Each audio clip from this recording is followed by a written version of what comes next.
The autumn rain fell steadily outside Harrison Manor, the sprawling estate that had been in my family for 3 generations. I sat in my father's study, watching droplets trace patterns down the leaded glass windows while my brothers, James and William, argued over who would get which piece of the family fortune. "The summer house in Martha's Vineyard is obviously mine," James declared, running his hand through his expertly styled hair. At 35, he was the eldest and had always assumed he'd inherit the lion's share. William, younger by 2 years, scoffed. "You barely visit. I'm there every season with my family."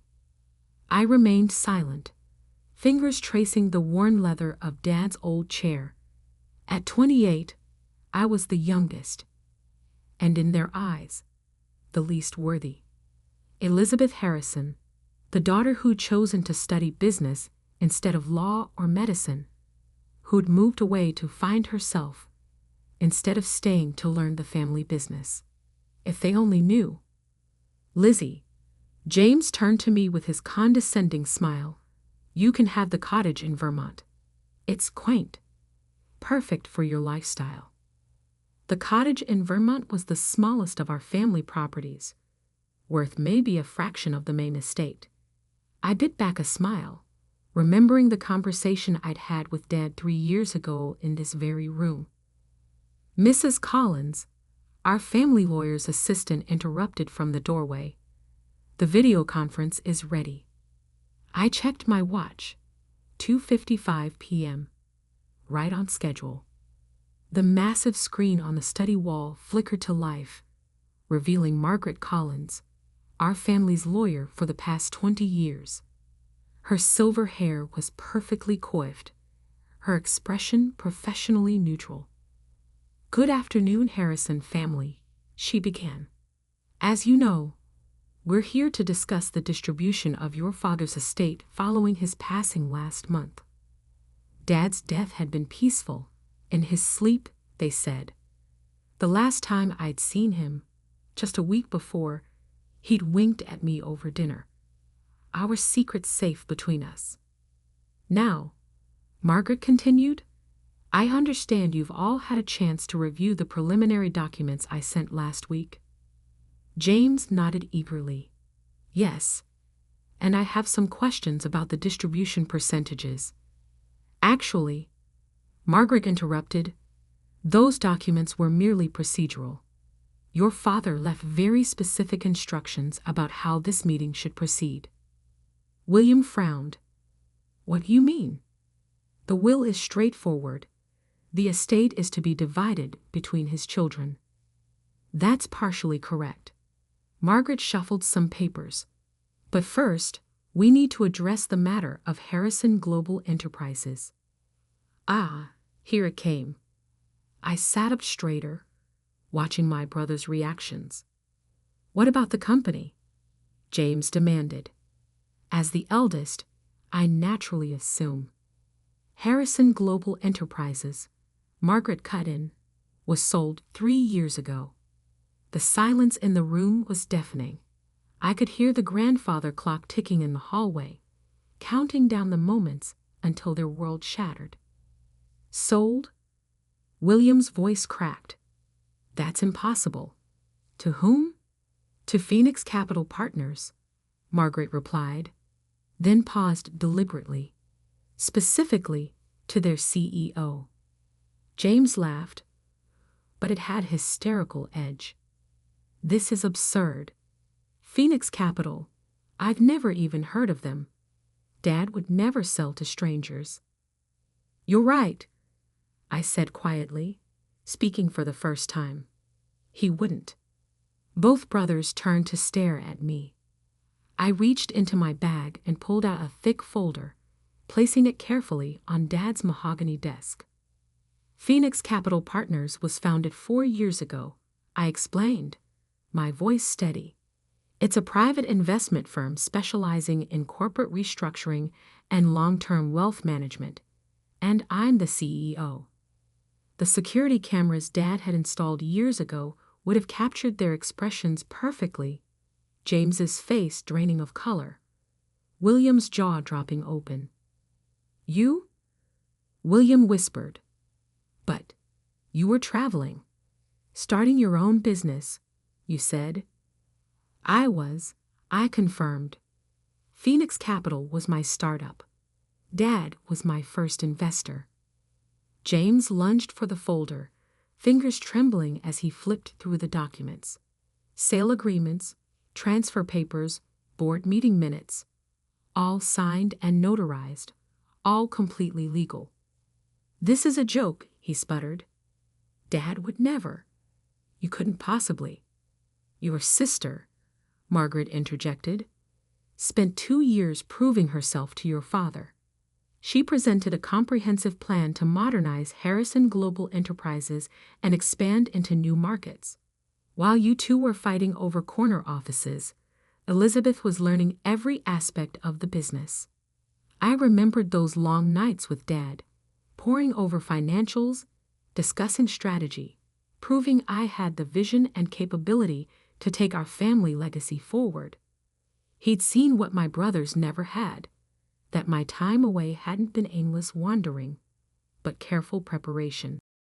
"The company holdings," Margaret continued, "including all subsidiary businesses, real estate portfolios, and investment accounts, were legally transferred to Phoenix Capital Partners in 2020.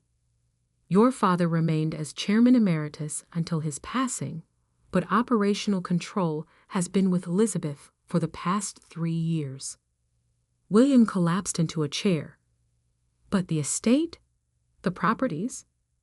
I opened my laptop, pulling up the relevant documents. "The manor, the summer house, the properties in Europe, they're all owned by Harrison Global Enterprises, which means they belong to you," James finished, his voice hollow. "To Phoenix Capital," I corrected. "Dad and I restructured everything. More efficient for tax purposes, you see." The rain had stopped outside, weak sunlight breaking through the clouds. Somewhere in the house, the housekeeper was probably preparing afternoon tea, just as she had every day for the past 30 years. But in this room, the world had tilted on its axis. "Why?" William asked. "Why the secrecy? Why not tell us?" I met his eyes steadily. "Would you have accepted it? Working for your little sister? Taking direction from the one you always saw as the family disappointment?" James stood up abruptly, his chair scraping against the hardwood floor. "This isn't over. We'll contest it." "The will."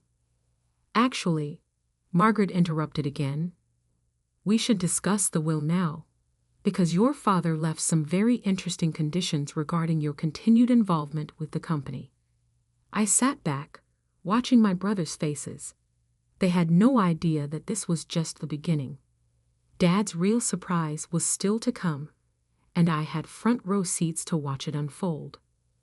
The security cameras whirred quietly in their corners, recording every moment of this historic family meeting. Dad had insisted on keeping the footage for posterity, he'd said with that familiar twinkle in his eye. I touched the old leather of his chair again, feeling closer to him than ever. "Ready when you are, Margaret," I said calmly. "Let's tell them about Phase 2. Margaret adjusted her glasses and looked directly at my brothers through the video screen. "Phase 2 of your father's plan involves a rather unique arrangement for your continued involvement with Harrison Global Enterprises." James was still standing, his perfectly tailored suit now wrinkled from nervous fidgeting. "We don't need arrangements. This is our birthright." "Actually," I interjected, pulling up another document on my laptop, "you both signed away those rights 3 years ago." "What?" William leaned forward. "We never signed anything." I turned my laptop around. "Remember that stack of quarterly reports Dad had you sign? The ones you never bothered to read? Page 394 of each report contained a gradual transfer of your voting rights and company shares to Phoenix Capital. The color drained from their faces as recognition dawned.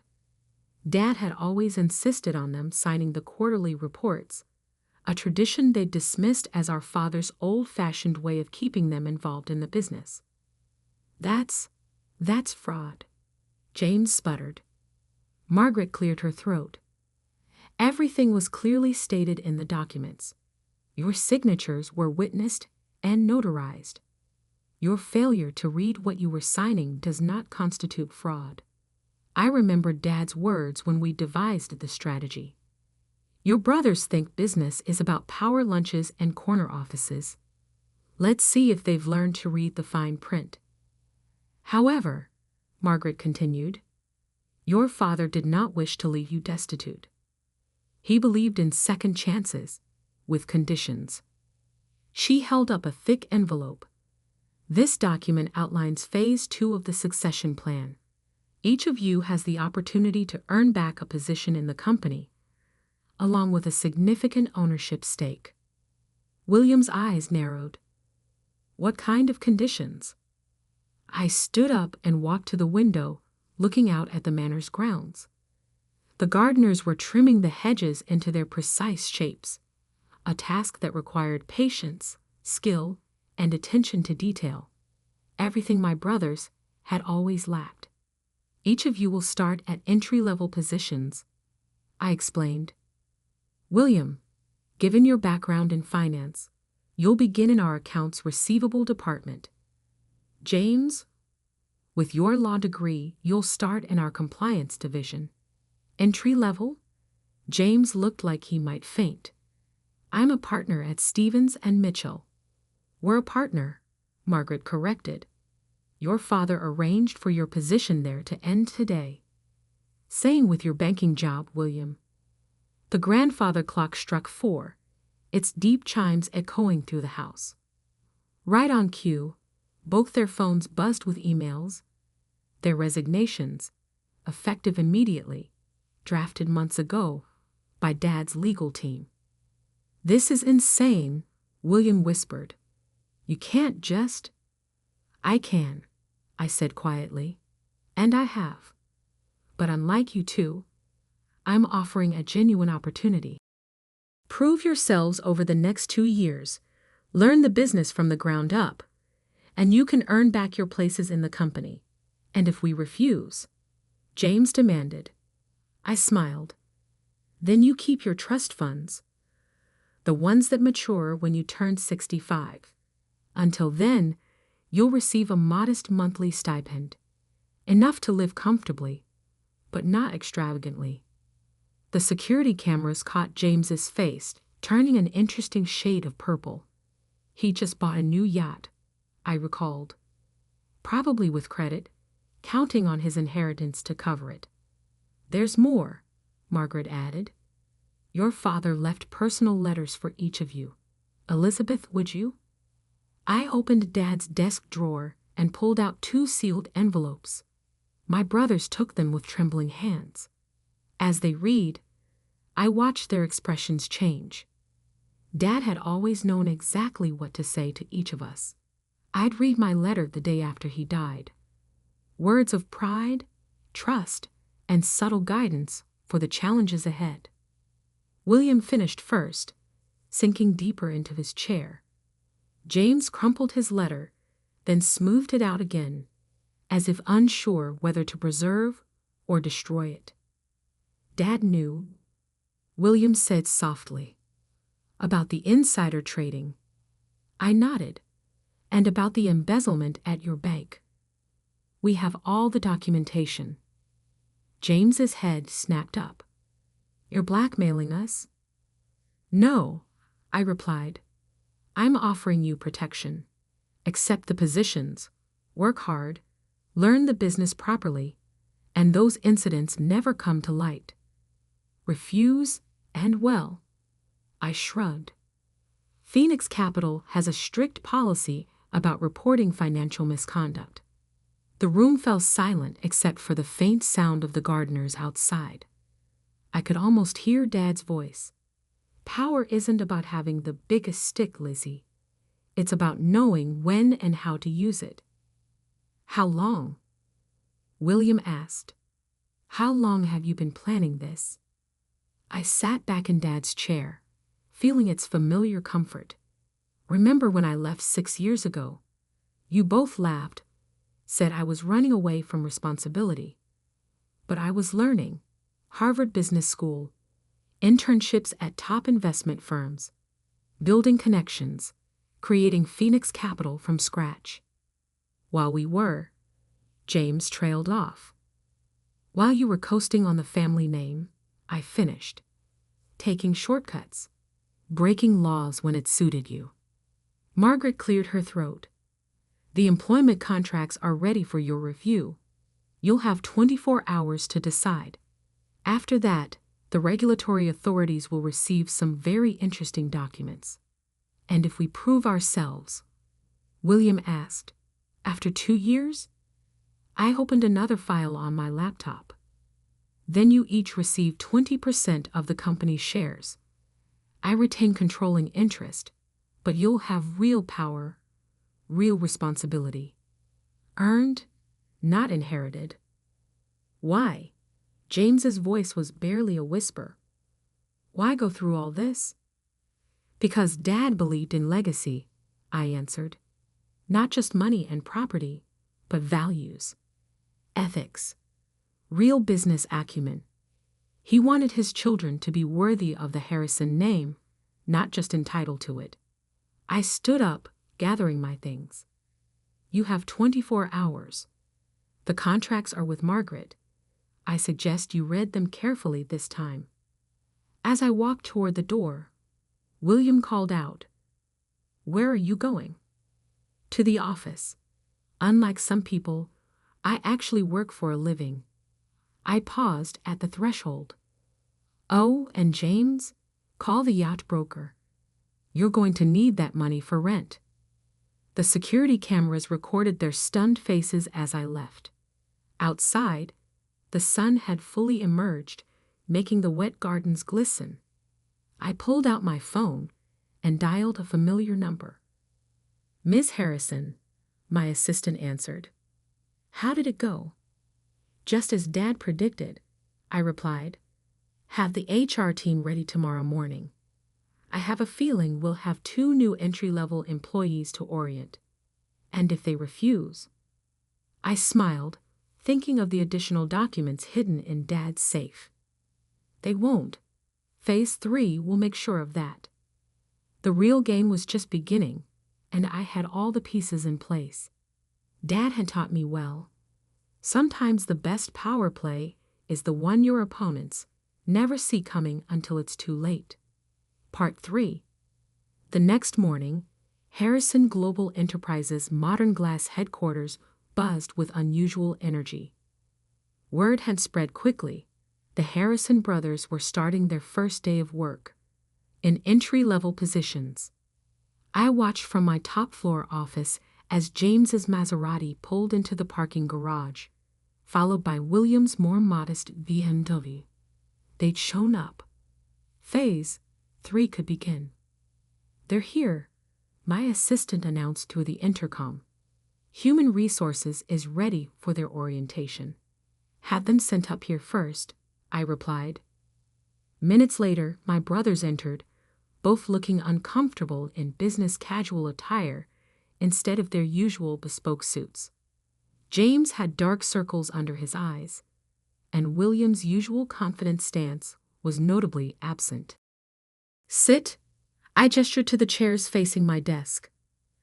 The wall of windows behind me offered a spectacular view of Boston's financial district, a reminder of the power they'd lost and could potentially regain. Before you start orientation, I began. There's something else you need to see. I pressed a button, and a hidden panel in the wall slid open, revealing a wall safe. Dad's private safe. William recognized it. But that was in his study. This is a replica, I explained, entering the combination. The original is still at the manor. but its contents were moved here last week. Inside was a single USB drive and another envelope. I inserted the drive into my laptop, and my father's face appeared on the large screen mounted on the wall. "My children," Dad's recorded image spoke, looking exactly as he had a week before his death. "If you're watching this, then everything has proceeded according to plan." James shifted in his seat. William leaned forward. "Elizabeth," Dad continued, "has proven herself beyond my highest expectations. But this was never just about finding a successor. It was about saving our family." The camera panned to show documents spread across his desk. "James, William, I know about everything. The insider trading, the embezzlement, the attempts to undermine your sister when she tried to introduce modern practices to our company." My brothers paled. There was more they hadn't told me clearly. "But I also remember you as children." William, who cried when his pet fish died and insisted on a proper funeral. James, who gave his allowance to a homeless man and tried to hide it from us. You weren't always driven by greed and entitlement. Dad's eyes seemed to stare directly at them through the screen. "That's why I agreed to Elizabeth's plan. Not just to protect our company, but to save you both." "Your plan?" William turned to me. I nodded. Phase 3 was my idea. Dad modified it, but the core concept was mine. On screen, Dad held up a familiar document. "This is the real inheritance document. Elizabeth doesn't just control the company. She controls your futures. But not as a punishment, as an opportunity." He smiled sadly. "Your sister understands something you both forgot. True wealth isn't in bank accounts or property deeds. It's in the relationships we build, the trust we earn, and the legacy we leave." James wiped his eyes quickly. William stared at his hands. "So here's the final twist," Dad continued. "Elizabeth has full discretion over your employment conditions. She can modify them, accelerate them, or terminate them. But there's one condition even she can't change." I opened the envelope from the safe and spread out the contents. "Family dinner," I said quietly. "Every Sunday. Mandatory attendance. No business talk allowed. Because," Dad's recording continued, "you need to remember how to be a family again. Elizabeth will lead the company, but she needs her brothers. Not as employees, but as family." The screen went dark. In the silence that followed, I could hear the faint hum of the office air conditioning and the distant sound of traffic below. "There's more," I said, pulling out final documents. "If you successfully complete 1 year, not 2, of genuine effort in your positions, you'll each receive 15% of company shares. Another 10% will be held in trust for your children." "Our children?" William looked confused. "Your future children," I clarified. Dad believed in planning ahead, way ahead. James stood up and walked to the window, his reflection ghost-like against the bright morning sky. "All this, it was never about punishing us, was it?" "No," I replied. "It was about saving you, saving us, as a family." William joined his brother at the window. "We were horrible to you, Lizzie. All those years." "You were," I agreed. "But you're still my brothers. And Dad believed you could change." "And you?" James turned. "Do you believe we can change?" I stood up, joining them at the window. Below, the city was fully awake now. People rushing to their offices, living their lives, pursuing their dreams. "I believe," I said carefully, "that this company needs more than just my vision. It needs your legal expertise, James, properly applied this time. And your financial acumen, William, used for growth, not personal gain.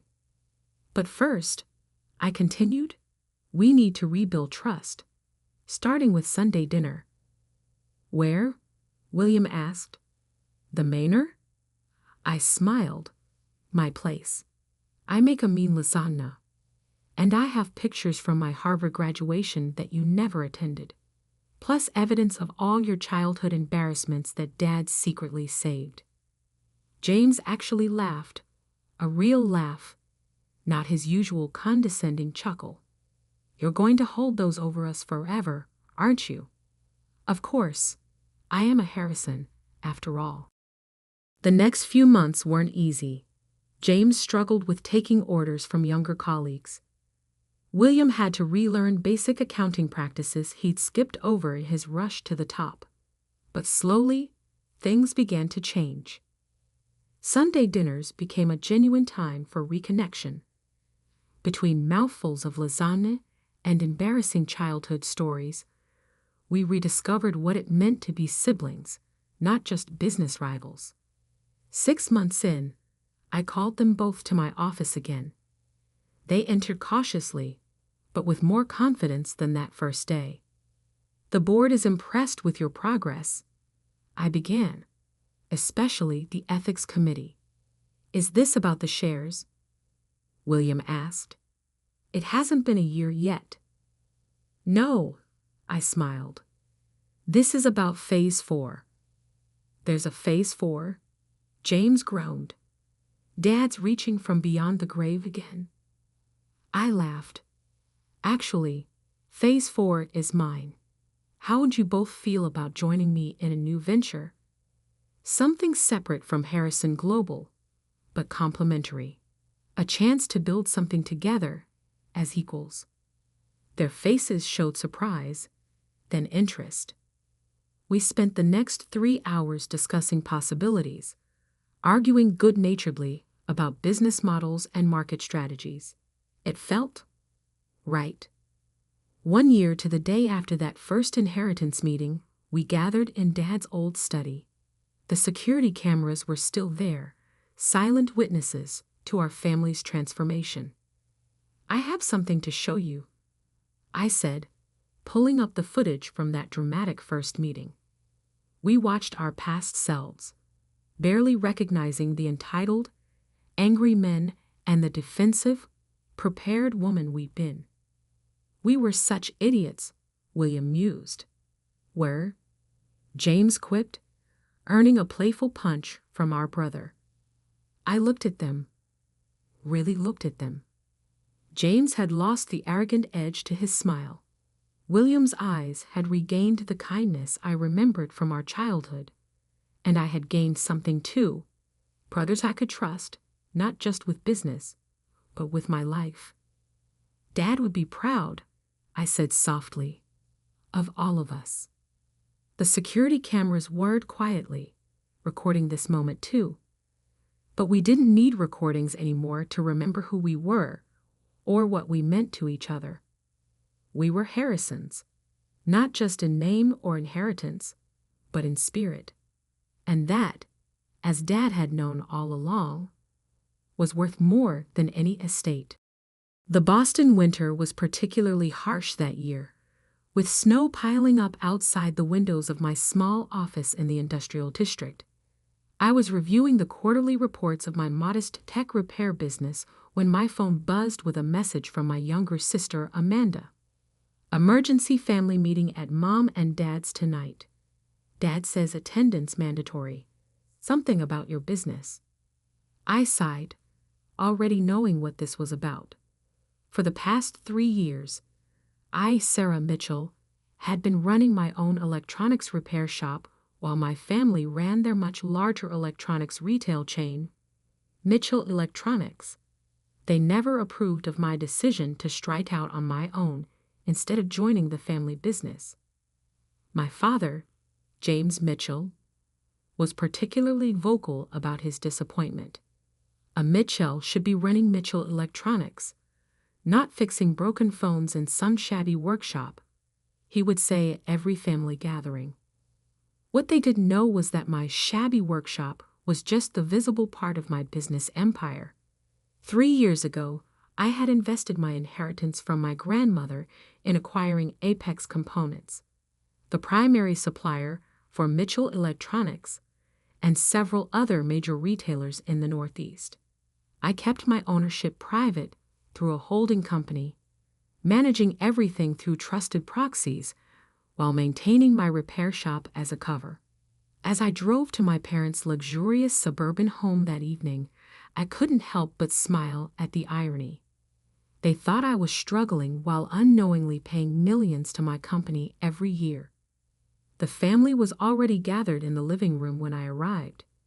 Dad sat in his leather armchair like a king on his throne. Mom perched nervously beside him. My sister Amanda and her husband Tyler occupied the sofa, both wearing expressions of mock concern.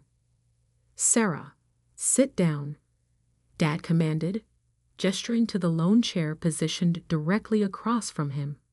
Classic interrogation setup. I complied, maintaining a neutral expression. "We need to discuss your situation," he began, his voice carrying that familiar tone of condescension. "The family has been watching your little experiment with concern." I raised an eyebrow. "Experiment? This repair shop fantasy of yours?" Amanda chimed in, her voice dripping with false sympathy. "We've heard things are going well." Of course they had. I had deliberately kept my repair shop's profits modest, reinvesting most of the revenue into improving service quality rather than expansion. To outside observers, it might appear that I was barely staying afloat. Dad leaned forward, his expression serious. "Your business is failing," he announced to everyone. "We are taking over." I sat quietly as they laid out their plan. They would graciously absorb my repair shop into Mitchell Electronics, giving me an entry-level management position at one of their stores. "It's time to stop this foolishness and join the family business properly," Dad declared. Mom nodded encouragingly. "We're doing this for your own good, dear." I listened as they discussed my future, as if I wasn't in the room. Amanda was already suggesting which of my employees to fire. Tyler was calculating how to liquidate my equipment. Finally, Dad pulled out a document. "We've already drawn up the paperwork. Just sign here, and we'll handle everything." I took out my phone, scrolling through my contacts until I found the number for Apex Components' public line. The room fell silent as I hit the speaker button. "Apex Components, how may I direct your call?" A professional voice answered. "Hi, this is Sarah Mitchell, the owner, speaking. I'd like to speak with Marcus about our supply contract with Mitchell Electronics." The color drained from my father's face. Amanda's mouth fell open. Mom grabbed Dad's arm in shock. "One moment, Ms. Mitchell," the receptionist replied. Dad stood up, his face turning red. "What kind of game are you playing?" I smiled, finally letting my mask fall. "No game, Dad. I've owned Apex Components for the past 3 years. Every component, every circuit board, every piece of technology in your stores, you've been buying them from me." The silence in the room was deafening. Then Marcus's voice came through the speaker. "Ms. Mitchell, how can I help you today?" "Just checking in, Marcus. How are our friends at Mitchell Electronics doing with their payments?" "All current, Ms. Mitchell. Their latest order for the spring quarter just came in yesterday. Shall I process it?" I looked at my father's shocked face. "Hold that order for now, Marcus. I'll call you back about it tomorrow."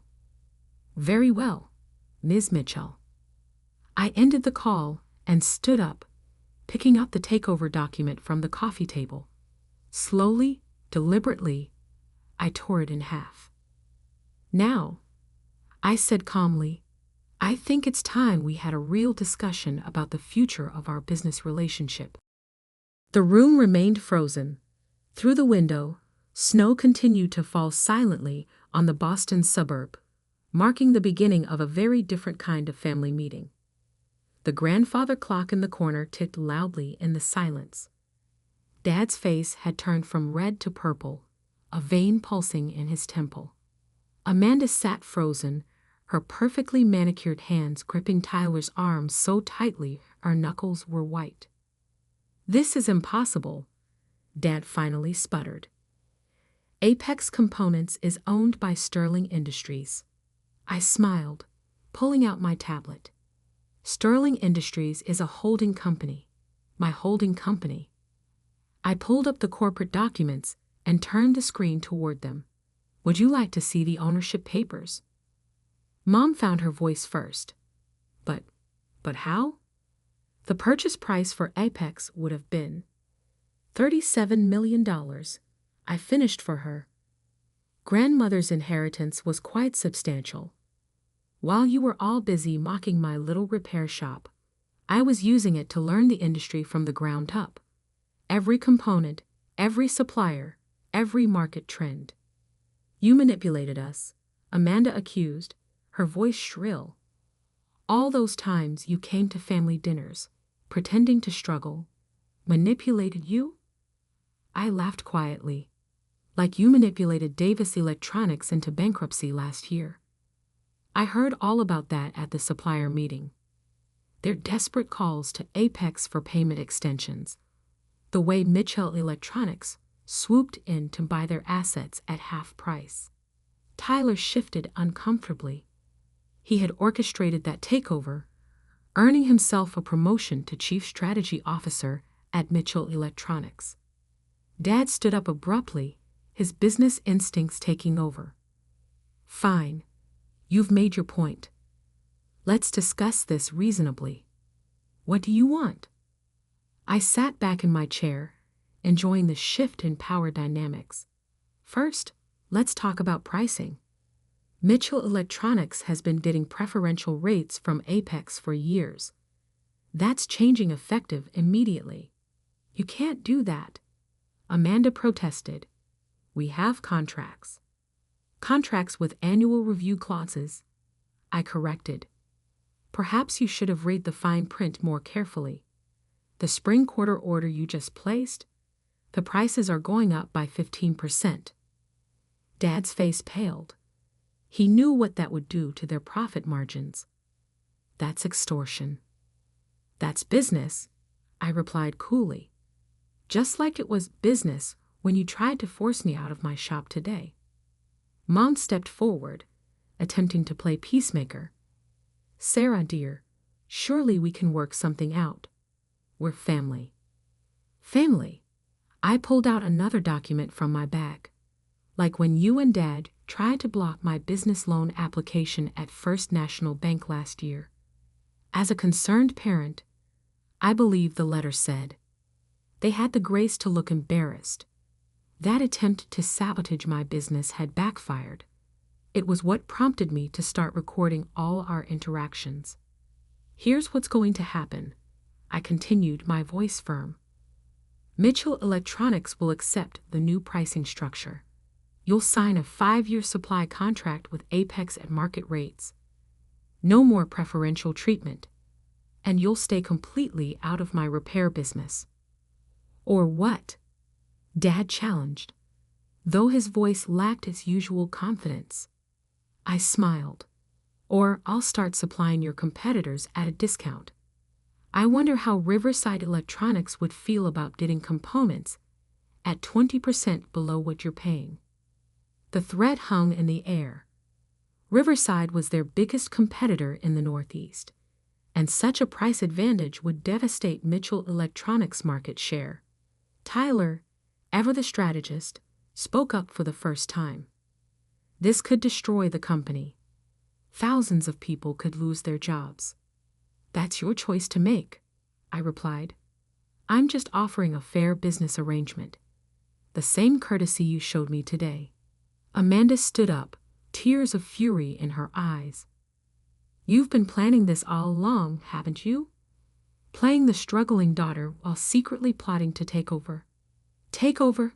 I laughed. I don't want Mitchell Electronics. I built something of my own. Something you all thought I couldn't do. I'm just making sure you never try to interfere with my business again. Dad sank back into his chair, suddenly looking older. You're just like your grandmother, he muttered.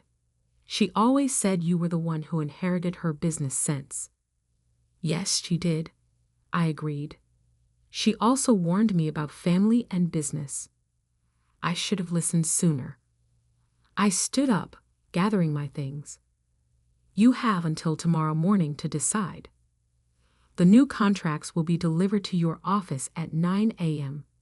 Sign them, or I start calling your competitors. As I walked toward the door, Mom called out, Sarah, wait. What about Sunday dinners? The family gatherings? I turned back one last time. I think we all need some time to reevaluate what family really means.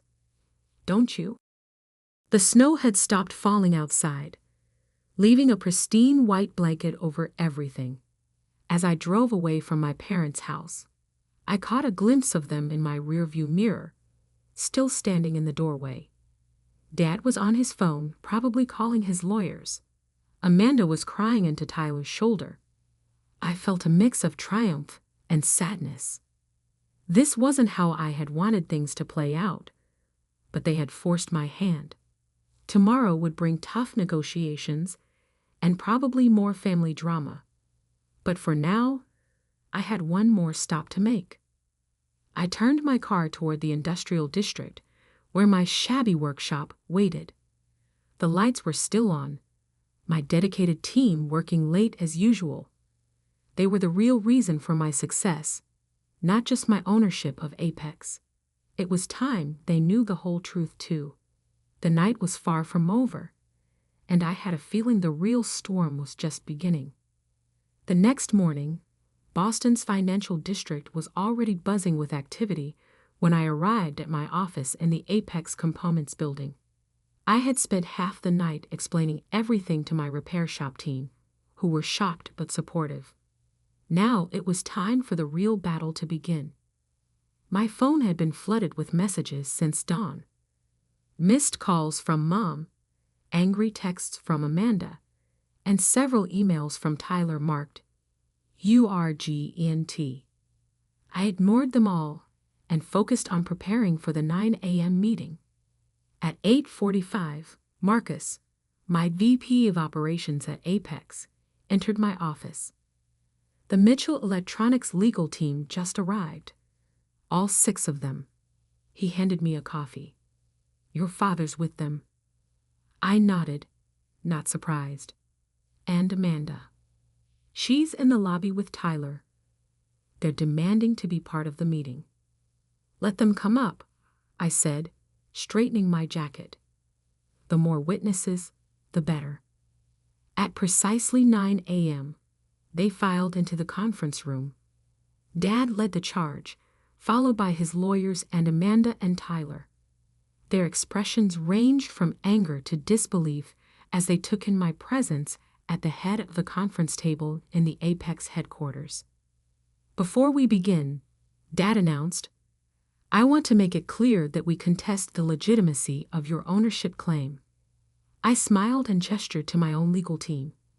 Feel free to contest it. The paperwork has been ironclad for 3 years. But while you waste time and money on pointless litigation, I'll be having some interesting conversations with Riverside Electronics.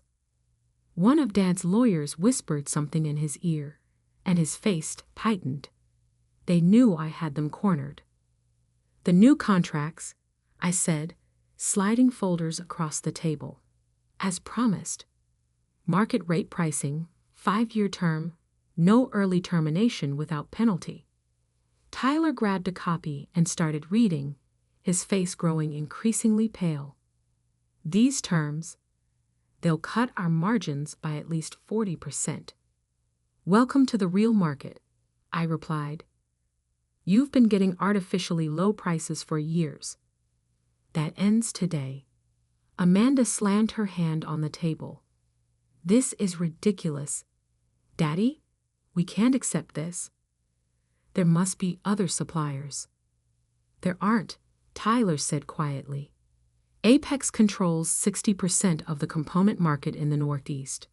The remaining suppliers couldn't handle our volume, and overseas suppliers would mean months of delays. Dad's lawyers huddled together, whispering furiously. I could see them realizing just how thoroughly I had planned this. Then Mom burst into the room, tears in her eyes. Sarah, please. I've been up all night thinking about this.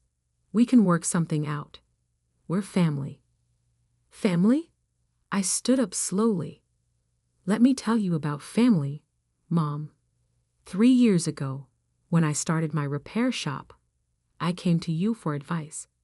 You told everyone at the country club that I was going through a phase. When I needed a small business loan, Dad tried to block it. When I won the Best Local Business Award last year, Amanda told everyone it was just pity votes. I pulled out a stack of papers from my briefcase. Here's a collection of every email, every message, every attempt you've made to undermine my business. Would you like me to read them out loud? The room fell silent. Even the lawyers looked uncomfortable. But here's what you never bothered to ask, I continued. Why did I start a repair shop? Because I saw how many customers were struggling with expensive electronics they couldn't afford to replace. While Mitchell Electronics was pushing new products, I was helping people fix what they had. My little shop has helped over 3,000 families keep their devices running. Dad scoffed, but I noticed Tyler looking thoughtful. And Apex. I went on. I bought it because I saw how Mitchell Electronics treated smaller retailers, squeezing them with high prices while you got special deals. That ends today. I pushed another document across the table. This is my final offer. Market rate pricing for everyone. No more preferential treatment. And a clause requiring Mitchell Electronics to establish authorized repair centers for your products. Repair centers? Tyler leaned forward, interested. Like your shop? Exactly. You've been fighting against the right to repair movement, making it impossible for independent shops to get parts. That changes now. It's not just good ethics, it's good business. Amanda looked at Tyler in surprise as he picked up the contract and started reading more carefully. This could actually work, he muttered. The repair centers could generate steady revenue, build customer loyalty. Absolutely not, Dad thundered. We are not turning Mitchell Electronics into a repair shop chain. No, I agreed.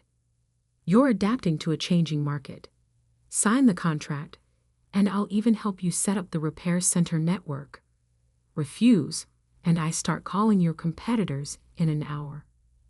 Dad turned to his lawyers, who nodded grimly. They knew they had no choice. I'll need to take this to the board, he said finally. You have until noon, I replied. Oh, and one more thing. I slid a final document across the table. My repair shop. It's now an authorized Apex Components training center. We'll be certifying technicians for all these new repair centers. Mom burst into fresh tears, but they weren't entirely sad tears. For the first time, I saw a glimmer of pride in her eyes. The meeting ended with Dad and his lawyers retreating to Mitchell Electronics headquarters for an emergency board meeting. Amanda followed them out without a word, but Tyler lingered. You planned this perfectly, he said, a note of admiration in his voice. Want to get coffee? I'd love to hear more about your repair center network idea. I looked at him suspiciously, but his interest seemed genuine. Sure, I agreed. But if this is some kind of ploy, he shook his head. No ploys. I think you might have just saved Mitchell Electronics from becoming obsolete. Your father's too proud to see it yet, but you're right about where the market is heading." As they left, Marcus approached with a new stack of messages. "Riverside Electronics has been calling all morning. They heard rumors about changes at Apex." I smiled. "Tell them I'm in meetings all day. Let them sweat a little." The next few hours would determine the future of both Mitchell Electronics and my relationship with my family. But for the first time in years, I felt like I was finally being seen for who I really was. Not just the rebellious daughter, but a businesswoman in my own right. The storm I had started was far from over, but at least now everyone knew exactly what they were dealing with. The Mitchell Electronics board meeting ran over the new deadline. At 12:01, I was about to start dialing Riverside Electronics when my office phone rang. It was Dad's private number. "The board has approved the contract," he said, his voice tight. "With one condition." I waited. "They want you on the Mitchell Electronics board as well, as head of the new repair division." I hadn't expected that. Who proposed that? Tyler did, and I seconded it. The admission seemed to cost him something. I could hear the years of pride cracking in his voice. "I'll think about it," I replied, and hung up. Over coffee earlier, Tyler had shared some uncomfortable truths about Mitchell Electronics. Their sales were declining as consumers became more environmentally conscious and repair-friendly. The company needed to evolve, but Dad had been resistant to change. My phone buzzed with a text from Amanda. "We need to talk, alone." I agreed to meet her at my repair shop. When she arrived, her designer heels clicked against the workshop floor as she took in the busy space. Technicians were working at various stations, carefully bringing dead devices back to life. "It's not what I expected," she admitted, watching a young technician delicately repair a smartphone screen. "I always pictured you working in some dark basement." "That's because you never bothered to visit," I replied. She flinched. I deserved that. She turned to face me. "Tyler showed me the projections for the repair center network. It's impressive.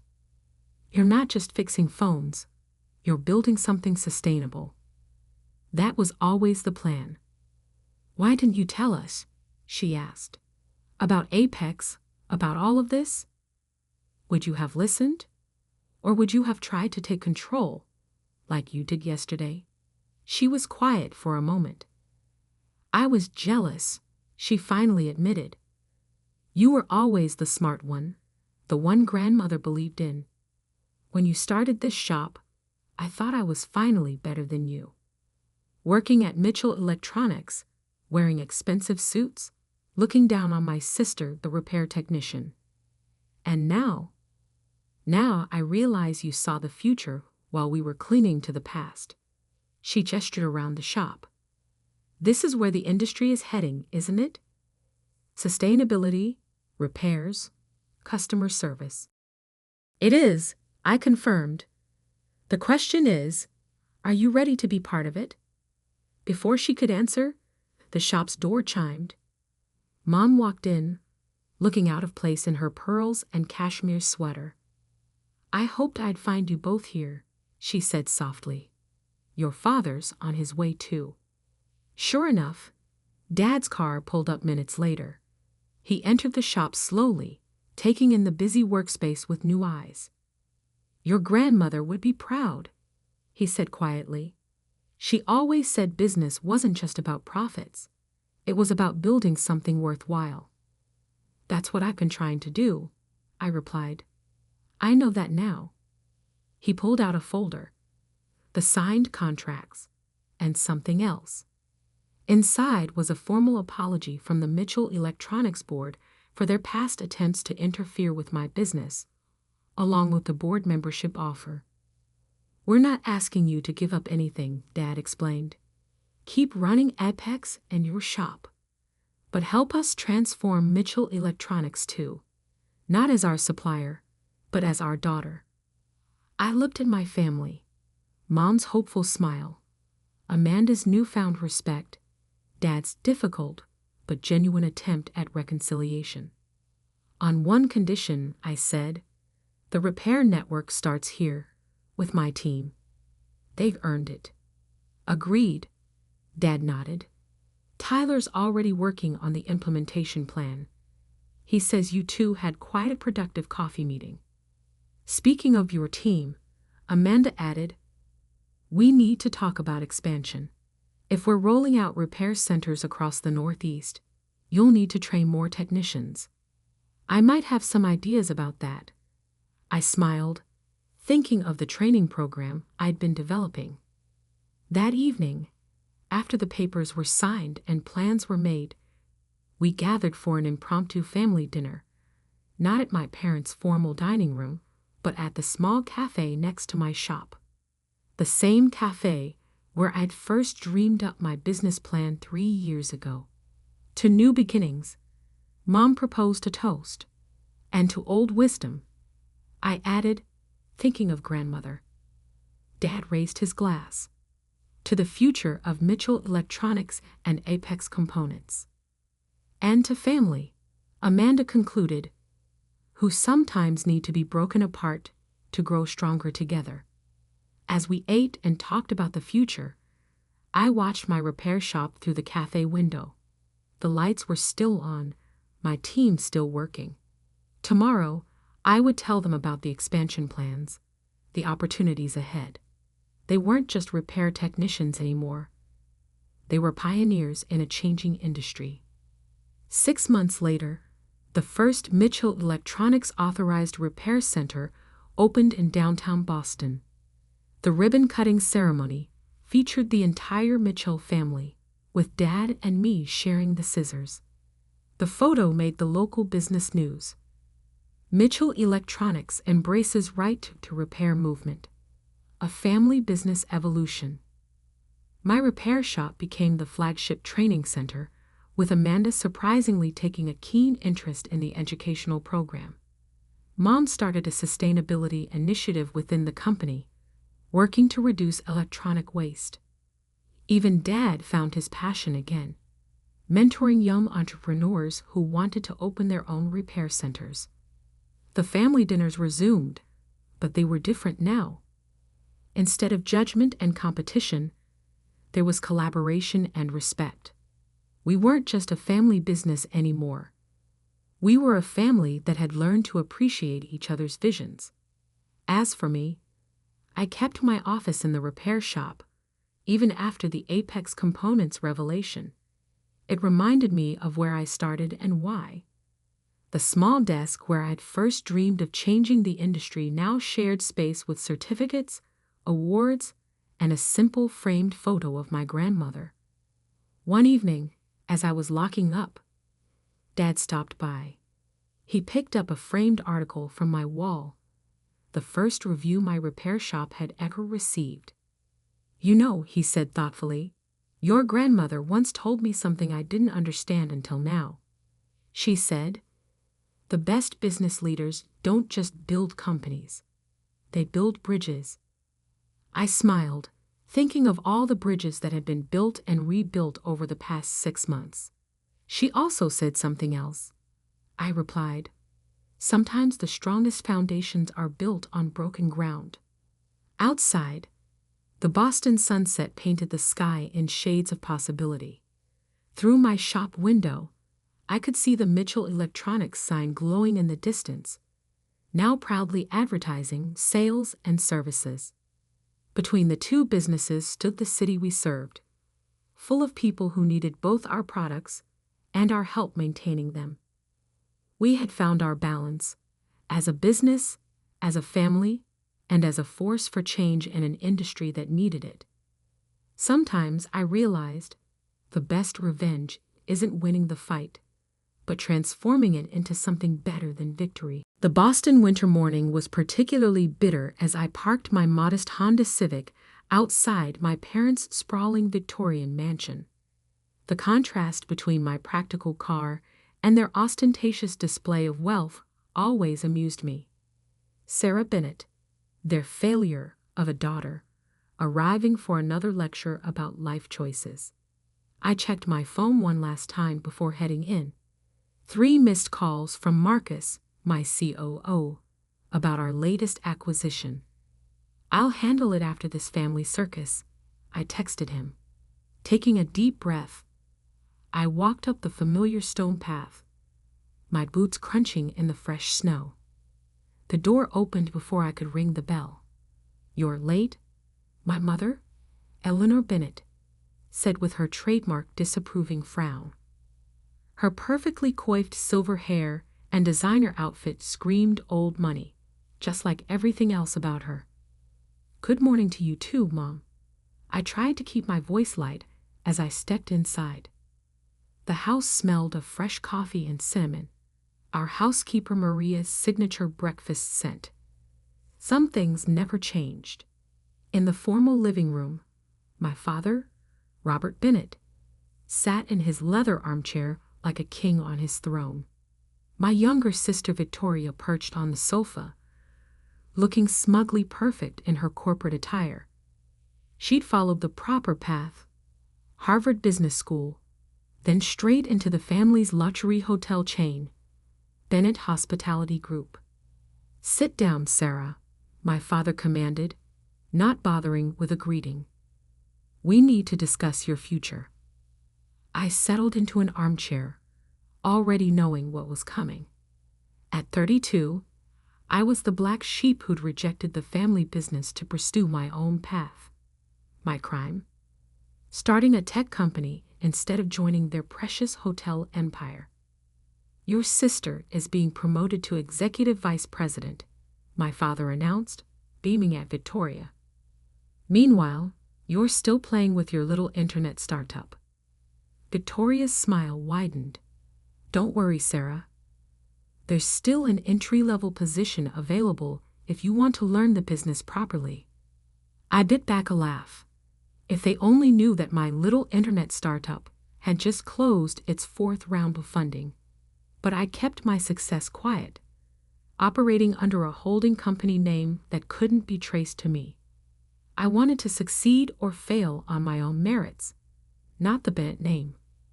"Actually, I'm quite happy with my company," I said calmly. My mother sighed dramatically. "Darling, it's time to be realistic. You're not getting any younger. The family business needs you." "No, Mom. The family business needs another obedient soldier who won't question Dad's outdated methods." My father's face reddened. "Outdated? I've built this empire from the ground up. 20 luxury hotels across 3 continents. What have you achieved with your little tech experiments?" I remained silent, thinking about the real reason for this meeting. Last week, Bennett Hospitality Group had tried to acquire a small but innovative hotel management software company, only to be outbid by an anonymous buyer. That buyer was me, through my company, Nova Technologies. "Sarah," my father leaned forward, his voice softening in that manipulative way I knew too well. "I'm offering you a chance to be part of something great, a real legacy. And if I refuse, then you'll be cut off completely," he said flatly. "No more trust fund, no shares in the company, no inheritance. It's time to grow up and join the real world." Victoria gasped in fake concern. "Daddy, don't be too harsh. She just needs guidance." I stood up, smoothing my simple black dress. "Before you make that decision, there's something you should see." I pulled out my laptop from my bag. "What? Your little website?" Victoria snickered. I opened the financial documents I'd prepared. "No, sister dear, the full scope of Nova Technologies. You see, we're not just a startup anymore." My father frowned. "Nova Technologies? That's the company that just outbid us on the software acquisition." "Exactly." I turned the laptop toward them. "And here's our current market valuation." The screen showed our company's worth. $47 million. And growing. My mother's coffee cup slipped from her fingers, shattering on the hardwood floor. Coffee splashed across her expensive Persian rug, but for once, she didn't seem to notice. That's impossible, Victoria stammered. I assure you it's very possible, I said quietly. And that software company you wanted? It's just the beginning. Nova Technologies is revolutionizing the hospitality industry, while Bennett Hospitality Group is still using systems from the last decade. My father's face had turned an interesting shade of purple. You're competing against us. Not competing, Dad. Evolving. Which is what you refused to do for the past 10 years. I closed my laptop and stood up. So yes, I'll survive without the trust fund. And no, I won't be taking that entry-level position, but I will make you an offer. Let's work together. Bennett Hospitality Group needs to modernize, and Nova Technologies has the solutions. The room fell into stunned silence. Through the window, I could see snow beginning to fall again, soft and silent, like the calm before a storm. My father gripped the arms of his chair, knuckles white. Get out, he whispered. Robert, my mother started, but he cut her off. GTTOUT, he roared. You've betrayed this family. I picked up my bag calmly. I'll have my lawyer send over the partnership proposal. Think about it, Dad. Times are changing. Bennett Hospitality Group needs to change too. As I walked toward the door, Victoria called out, You planned this all along, didn't you? I turned back one last time. No, sister. I just refused to let anyone else define my worth, even family. The door closed behind me with a heavy thud. In my car, I finally let out a shaky breath. My phone buzzed. Marcus again. How did it go? He texted. Phase 1 complete, I replied. Start preparing the formal proposal. And Marcus, make it impossible for them to refuse. As I drove away from my childhood home, I couldn't help but smile. The real game was just beginning. My parents had always taught us to seize power when we saw it. They just never expected me to learn that lesson so well. The next move would be theirs. But I held all the cards now, and I had a feeling the next family meeting would be very different indeed. 3 days after the explosive family meeting, I sat in my downtown Boston office, reviewing the latest reports from our development team. The wall-to-ceiling windows offered a stunning view of the city skyline, though I barely noticed it anymore. My mind was on the storm brewing in the Bennett family. Sarah? My assistant Jessica knocked on the glass door. Your brother's here. I looked up, surprised. Michael Bennett, my younger brother and the family's golden boy, wasn't due back from London for another week. He managed our European hotels and usually stayed far from family drama. Send him in. Michael entered, looking every inch the international executive in his tailored suit. At 30, he was the spitting image of our father in his younger days. Same commanding presence, same steel blue eyes. But unlike Victoria, Michael had always shown a hint of rebellion against our father's iron grip. Quite an office you have here, he said, looking around the modern space. Father's probably having an aneurysm just thinking about it. I gestured to a chair. What brings you back early? You mean besides World War II erupting at home? He sat down with a sigh. Victoria called me immediately after your little reveal. She was hysterical. I'm sure she was. Father's been on a rampage. He's called emergency board meetings, hired investigators to dig into Nova Technologies, and even tried to pressure some of your smaller clients to drop you. I smiled. I expected nothing less. Michael leaned forward. But here's what you might not know. The board isn't backing him. Nova's reputation in the industry is too strong, and your software solutions are exactly what they've been pushing for. Some of them have been secretly using your systems in their private businesses. That was interesting. I'd suspected some board members were more progressive than my father, but this was valuable information. There's more, Michael continued. Victoria's promotion? It's not just about rewarding her loyalty. Father's losing grip on the company.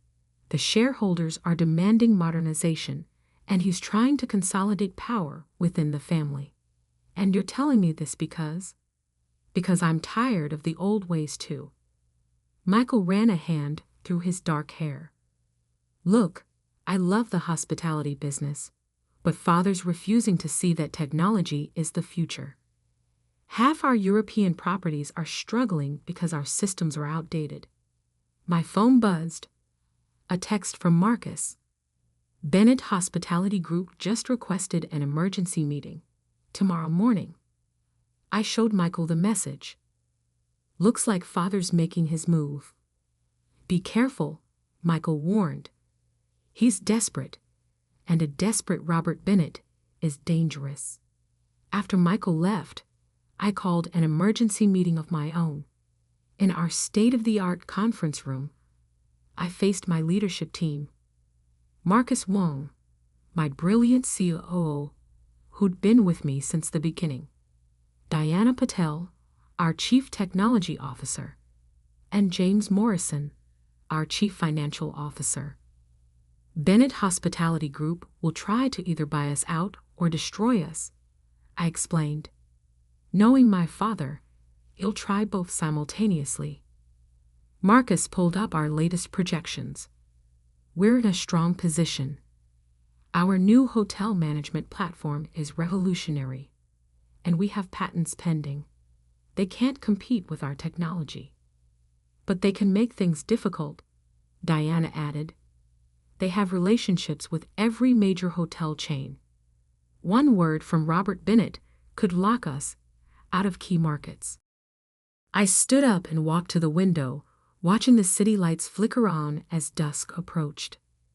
Then we need to make our case directly to their board. Show them that working with us is their only viable path forward. Later that night, as I worked late in my office, an unexpected visitor arrived. Maria, our old housekeeper, walked in hesitantly. Miss Sarah, she said, wringing her hands. I had to come warn you. What's wrong, Maria? Your mother? She was in your father's study today. They were talking about old documents, something about your grandfather's original company shares. I felt a chill. My grandfather, William Bennett, had started the company with 3 small hotels. The original incorporation documents contained some unusual clauses about family ownership. Did you hear anything specific? Only that your father said he'd found a way to put you in your place, and Miss Victoria was making calls to the family lawyer. After Maria left, I called our legal team. I need everything you can find on Bennett Hospitality Group's original incorporation documents, tonight. The next morning, I arrived at Bennett Hospitality Group's headquarters early. The building itself was a testament to old money, all marble and mahogany, with oil paintings of past Bennett patriarchs lining the walls. In the main conference room, my father sat at the head of the table, flanked by Victoria and our family's longtime lawyer, George Hamilton. The board members filled the remaining seats with one conspicuous empty chair, Michael's. Where's Michael? My father demanded. Probably stuck in traffic, Victoria said smoothly, but I caught the flash of worry in her eyes. I took my seat, opened my laptop, and waited. The tension in the room was thick enough to cut with a knife. Before we begin, my father announced, I have something to share. He nodded to George, who started distributing documents. According to the original incorporation documents, George explained, all Bennett family members engaged in competing hospitality businesses must surrender their company's shares and any inherited interests. Victoria smirked. In other words, dear sister, you have a choice. Sell Nova Technologies to us at our offered price, or lose your entire inheritance. I stayed silent, watching the board members' reactions. Most seemed uncomfortable with this aggressive tactic. Then the conference room door opened. Michael walked in, followed by someone that made my father's face turn pale, our grandfather, William Bennett himself. The 90-year-old man might have been physically frail, but his eyes were sharp as ever. Robert, he said in his gravelly voice, what the hell do you think you're doing to my granddaughter? The room erupted in chaos. Victoria's smirk vanished. My father half rose from his chair. Dad, you're supposed to be in Florida and miss this power play. Grandfather snorted. Michael called me 3 days ago. Good thing, too. He turned to George. Those incorporation documents you're so fond of, I wrote them, and you're interpreting them wrong. I pulled out my own documents, the ones my legal team had discovered overnight. The clause about competing businesses specifically excludes technology services, I explained. Grandfather was quite forward-thinking for his time. William Bennett smiled.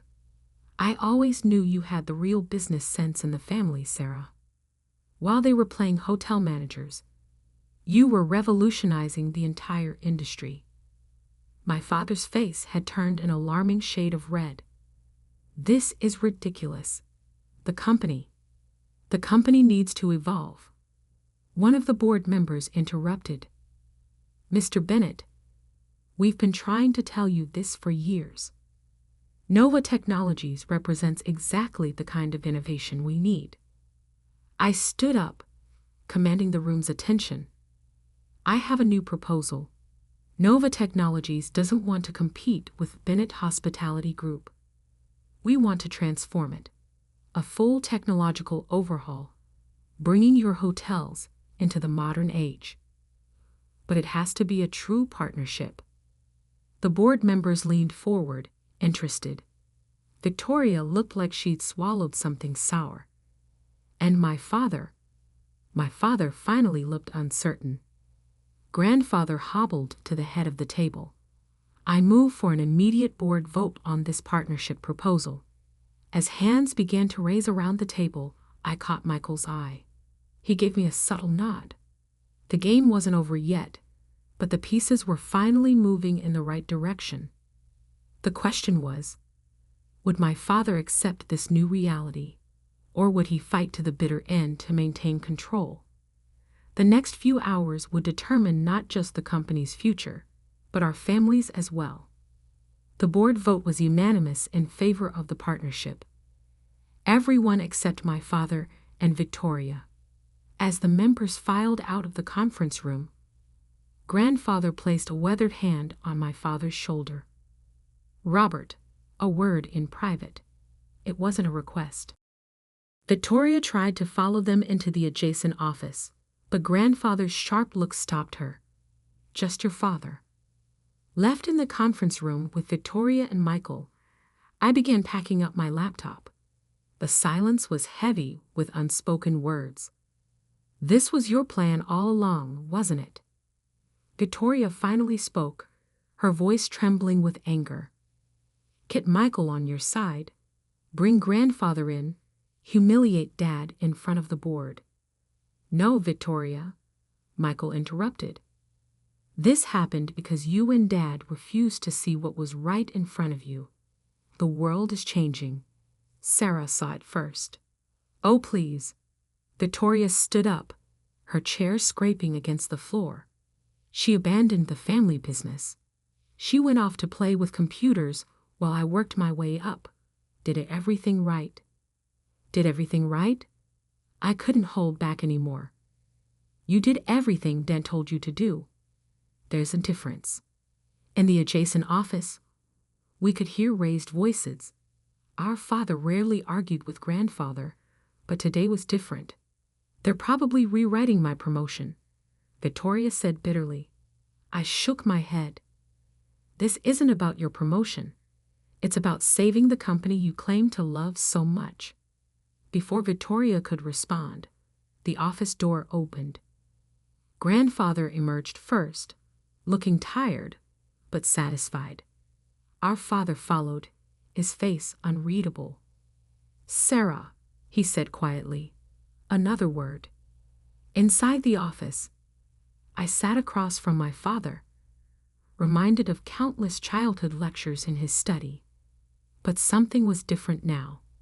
The power dynamic had shifted. Your grandfather reminded me of something, he began, staring out the window. When I took over the company from him, I was convinced I knew better. New properties, aggressive expansion. He fought me on every decision. And you proved him wrong, I said. The company grew. Yes, he turned to face me. But now I'm doing exactly what he did, refusing to see that the next generation might know better. Coming from my father, this was as close to an apology as I'd ever heard. Show me, he said suddenly. Show you what? Your company. How it works. What makes it worth $47 million? An hour later, we were walking through Nova Technologies' offices. My father looked out of place among the open floor plan, casual dress code, and collaborative spaces, but he was paying attention. In our main development room, Diana was demonstrating our latest AI-driven booking system. Traditional hotels lose 23% of potential bookings due to system inefficiencies, she explained. Our platform reduces that to less than 3%. My father's eyes widened at the projection screens showing real-time data from our test properties. And this works across all hotel management systems. That's the beauty of it. Marcus joined in. It's completely adaptable. We could have Bennett properties integrated within months. Later, in my office, my father sat heavily in a visitor's chair. I never knew. Never bothered to understand what you were building. You never asked, I said simply. He nodded slowly. The board is right. We need this. But Sarah, I need to know. Can you work with Victoria? With me? Really work together? That depends. Can you accept that I'm not just your daughter anymore? I'm a business partner, an equal. The question hung in the air between us.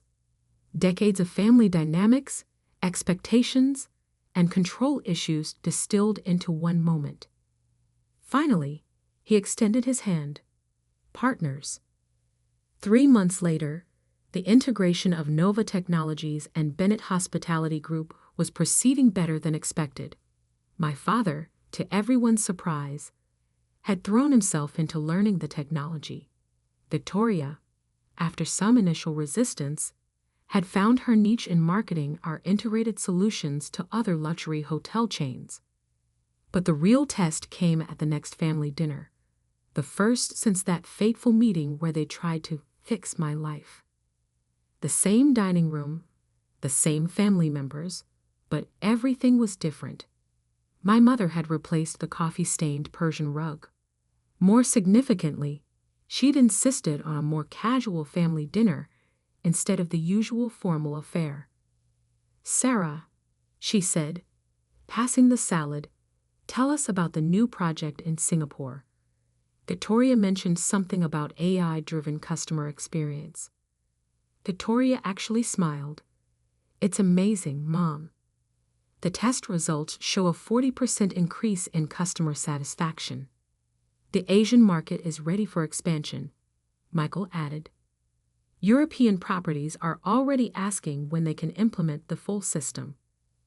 My father sat quietly at the head of the table, listening to his children discuss the future of his company, our company now, I have an announcement, he said suddenly. Everyone fell silent. I'm stepping down as CEO. Forks clattered. My mother gasped. Robert. Not retiring, he clarified, taking the role of chairman. But the company needs new leadership for this new era. He looked directly at me. Sarah, the board and I want you as CEO, with Victoria and Michael as joint COOs. I felt the weight of his words, the trust, the recognition, the subtle admission that he'd been wrong. On one condition, I said. What's that?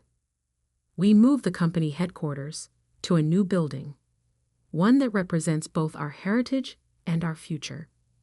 6 months later, I stood in front of that new building, a stunning glass and steel structure that incorporated the classic Bennett Lion logo in its modern design.